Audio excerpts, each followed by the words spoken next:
বৰ সুন্দৰ মহাবাহু ব্ৰহ্মপুত্ৰ তাতে সোণত হুৱগা চৰাইছে গুৱাহাটী উত্তৰ গুৱাহাটী সংযোগী দলঙে শক্তিশালী অত্যাধুনিক আকৰ্ষণীয়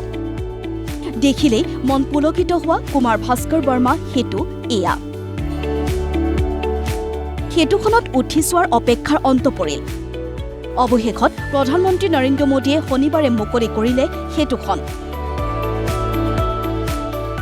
কুমাৰ ভাস্কৰ বৰ্মা সেতুক বিকাশৰ মহাসেতু আখ্যা চৰকাৰৰ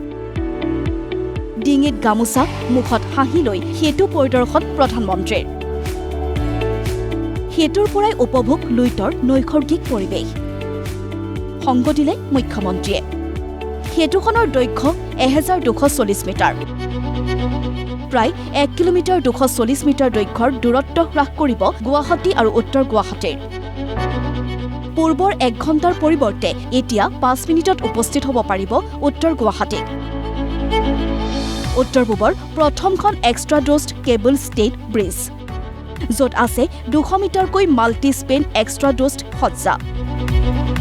6 লেনযুক্ত দলংখনৰ ব্যয় 3030 কোটি টকা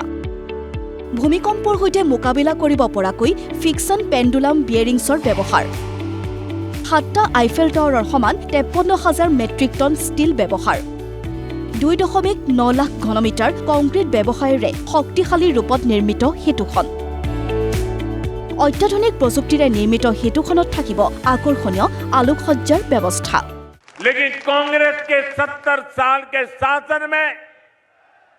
ब्रह्मपुत्र को पार करना हमेशा बड़ी चुनौती रहा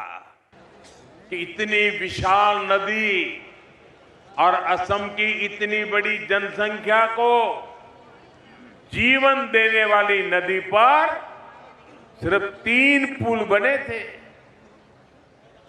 क्या ऐसी हालत में असम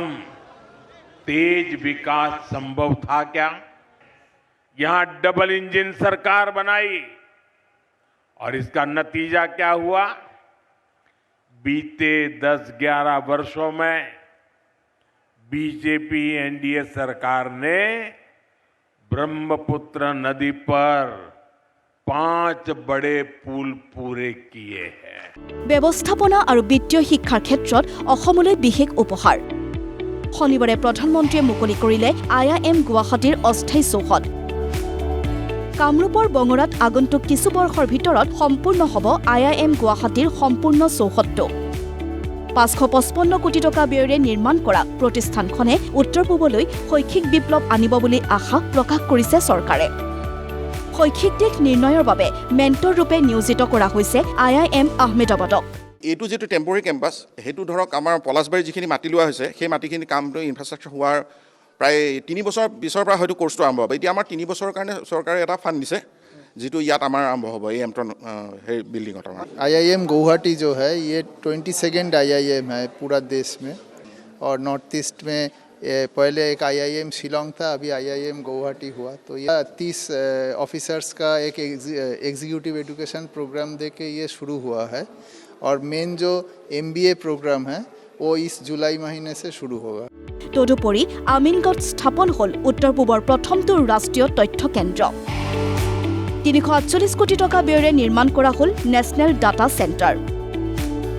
টেক সিটি বাংগালোৰৰ দৰেই উত্তৰ পূবক একে গতি আৰু সুৰক্ষা প্ৰদানৰ লক্ষ্য চৰকাৰৰ ডিজিটেল পৃথিৱীত অসম তথা উত্তৰ পূবৰ যুৱচামৰ অংশীদাৰিত্ব বঢ়াব বুলি আশা প্ৰকাশ কৰা হৈছে অসমীয়া মহিলা বিষয়া হিৰণময়ী গোস্বামীৰ নেতৃত্বত পৰিচালিত হ'ব এই কেন্দ্ৰটো ডাটা সংৰক্ষণ কেন্দ্ৰটোৰ 400টা চাৰ্ভাৰ ৰেকৰ সুবিধা থাকিব সাইবাৰ সিকিউৰিটিৰ ক্ষেত্ৰত এই কেন্দ্ৰৰ থাকিব বিশেষ ভূমিকা सर्वर परिचालित होब AI द्वारा ये 5वां ऐसा डेटा सेंटर है हमारे पास ऑलरेडी दिल्ली भुवनेश्वर हैदराबाद और पुणे में 4 नेशनल डेटा सेंटर्स पहले ही चल रहे थे जो गवर्नमेंट ऑफ इंडिया के लिए जो IT रिलेटेड और उनका वेबसाइट्स और क्रिटिकल जो एप्लीकेशन जो चलते हैं उनके लिए आ रहा था अब बहुत सारा डिमांड बढ़ रहा था गवर्नमेंट में तो उसके लिए और एक्सपेंशन भी चाहिए थी जो प्रधानमंत्री का विजन भी इसी के साथ जुड़ गया था तो नॉर्थ ईस्ट में गुवाहाटी में एक डेटा सेंटर उन्हीं की रूपकल्पना का एक उदाहरण था ये बन गया था और ये डेटा सेंटर আচলতে গোটেই দেশখনৰ ভিতৰতে পঞ্চম আৰু সৰ্ববৃহৎ আৰু ইয়াত আমাৰ যিবিলাক ডেটাৰ যিটো আজিকালি হেকিং ছিকিউৰিটি এইবোৰ যিবোৰ দৰকাৰ সেই গোটেইখিনি ইয়াত আমি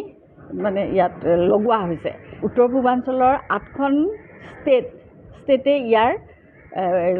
এইটো ব্যৱহাৰ কৰিব পাৰিব ডেটা সংৰক্ষণ কৰিব পাৰিব আমাৰ অসম গভৰ্ণমেণ্টৰ প্ৰায়ৰিটি দিয়া হ'ব প্ৰকল্পসমূহ উদ্বোধনী অনুষ্ঠানত উপস্থিত আছিল ৰাজ্যৰ ৰাজ্যপাল মুখ্যমন্ত্ৰী কেন্দ্ৰীয় মন্ত্ৰীকে ধৰি ভালেমান ব্যক্তি ব্যুৰ ৰিপৰ্ট প্ৰতিদিন টাইম